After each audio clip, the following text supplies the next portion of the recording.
thank you so much for giving me your time today to do this interview. Tell me all about this amazing student, Ibrahim. Okay, wow.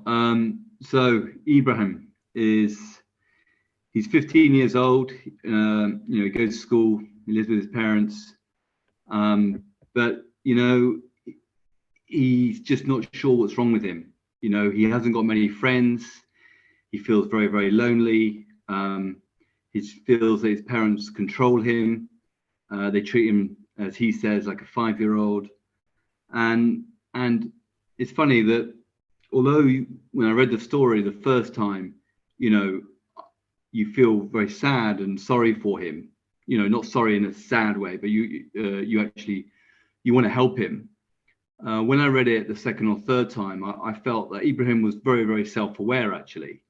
But I think, sadly, his loneliness and I think there's, not having friends and certain incidents have driven him to be almost depressed. And within the story, of course, he has these suicidal thoughts as well. So he's not in a good place. But I think, he's far from gone, if that makes sense. He's also very empathetic. So he's got the self-awareness, but he's got his dog Rover, and there's a lot of love that comes out between those two. So he's certainly capable of giving love as well. He seems to blame it on the fact that he's left alone by his parents. His father's not around very much. He even says his mum works a lot. So, he could definitely get out of this. This is the point. And he needs to find his group of people and needs to sit down with his mum and his dad. So that's Ibrahim, but he's not a bad guy. I can see that. Very good. Thank you so much. Beautifully put. What do you think was Ibrahim's biggest challenge? Ibrahim's got a couple of challenges. I think his biggest challenge is mainly loneliness and being controlled, what he feels by his mum and his dad, but in particular his mum. But it's a sense of loneliness, and loneliness will affect everyone at some point in their lives, young, and it mostly affects the old. And it can just be very debilitating, loneliness. It's not talked about very much. So I just think he feels very, very lonely actually. The control is one thing. His parents don't get him. That's a key. But for him, he just feels that he can't make friends and therefore he's lonely. But when he's with his dog, it does bring out him, that there's someone else for him, but he knows it's a dog. He's 15. He realizes, he can't go and play football with him, and, he's not going to have the same relationship. Yeah. There was a very powerful moment, like giving the ending away, Richard, where he kind of gave the dog a hug, or the dog gave him a hug. How did you feel when you read that? I felt warmth for Ibrahim. I felt that, because there doesn't seem to be, I don't think there's not love from his mum and dad. It's the control, but I don't think there's love from much else, from the loneliness without having friends. So it was warming. It's warming that he knows that there is somebody. I mean, it's a dog, but animals actually are great companions for everybody, families, but also in particular people who are lonely. Yeah, absolutely. What advice, Richard, would you give if Ibrahim was standing in front of you right now? Well, firstly, I'd tell him that he's very self-aware, and it's a great trait to have, and it's one that many people don't have all their whole life. It's self-awareness. So he understands that there are issues, so to speak. He doesn't know how to necessarily what is wrong with him, and I'm not sure there's anything wrong with him. I think he's just looking in the wrong places. So where he's looking for friendship, maybe he should look in other places. He loves his dog. He needs to seek out people who like animals and loves dogs. The local dog sanctuary, go on walks, and he'll find other people who have dogs, whether they be kids or older people, or and he can find solace in them, friendship. And then he needs to at 15, he needs to have a more frank and adolescent conversation with his mum and dad, and set things straight a bit. One about how he feels, and one about how they are impacting his life and not finding the time for him.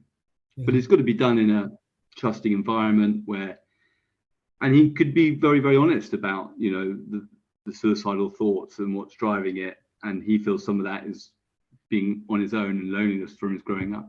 Yeah.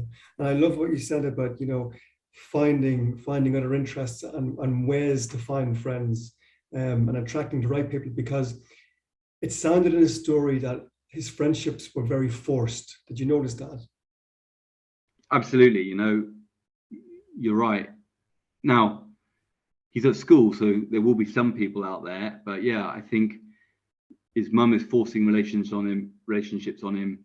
She's having birthday parties, kiddies' birthday parties, when he's older than that. To, really just go out with your friends and kick a ball about and put 50 quid in your pocket to go to Pizza Express.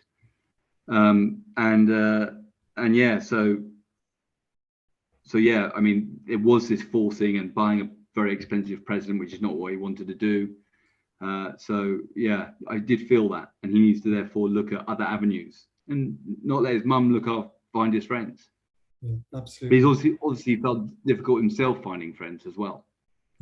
Yeah. He's obviously very shy, quite introverted. Yeah, and lots of work can be done with students, and any people, adults even, who are behaving like Ibrahim. And you've given a wonderful example there. It's all about attracting the right people around you, people who've got similar interests and likes. Moving on, what do you think it's like being a teenager at the moment? Gosh, well, I have a stepdaughter who's 25, so she was a teenager 10 years ago, and I know how difficult it was for her, and it is. I think social media has really changed the playing field, so to speak. There's a lot more. Everyone looks through social media in a prism, so you don't really see people's lives and the true color of their life. You just see a moment in time, which can be always looks good. I mean, no one's putting anything, that's bad happening for them in the day on Instagram. So I think there's that influence. I think we live in a global world, therefore it's very, very much more competitive, maybe than it was when I was a teenager. There's a lot more distractions now. You'll go back. I mean, I always had cable TV, Sky TV, but if you go back before my generation, there was only 4 channels. Now there's so much material coming in, and it's all in sound bites and clicks. So it's really difficult, and they've got to try and find a pathway and try and get through the clicks and the Instagram pictures and the 120 word tweets to really get some detail and depth. And that's difficult because everything now is so instant. Absolutely, wonderfully put. And what I did get out of interviewing these students and writing the book, Richard, is that when we were at school, as soon as the bell rings, we're home and we're in a safe environment. But with social media now, there's nowhere really to hide anymore. Yeah, and that's not going to change. So it's not about stopping them being on social media. It's really helping educate them about social media, their social footprint, understanding that the reality is not necessarily what you see coming off 120 letter tweet or just a picture. So it's education, but it's difficult. You see TikTok, it's a constant stream of videos that are meant to be funny, this, that, and the other. Well, it's not reality, and you can just get hooked. It's almost like a drug. You just get hooked, and you just spend an hour and a half, 2.5 hours on the reeling of it, and then you don't. It gives you some endorphins. I'm sure it does, but it's not real. It's not real, and you could be doing other things with a bit more purpose. So, yeah, it's hard.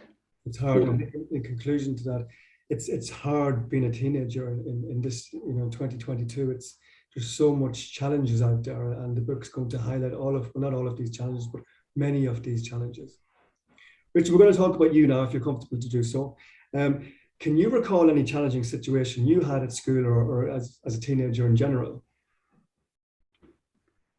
Yeah, look, everyone has challenging situations. Everyone's gone through times when they felt lonely, or when they didn't have any friends, or when it wasn't going right. And that's normal, and it would be not right if kids didn't have those. And those challenges are really important because you overcome them, and they make you stronger, and they give you the independence to carry on. So they're not bad to have; they're right to have, and life wouldn't be right without those challenges. I mean, for me personally, yeah, I've had many challenges.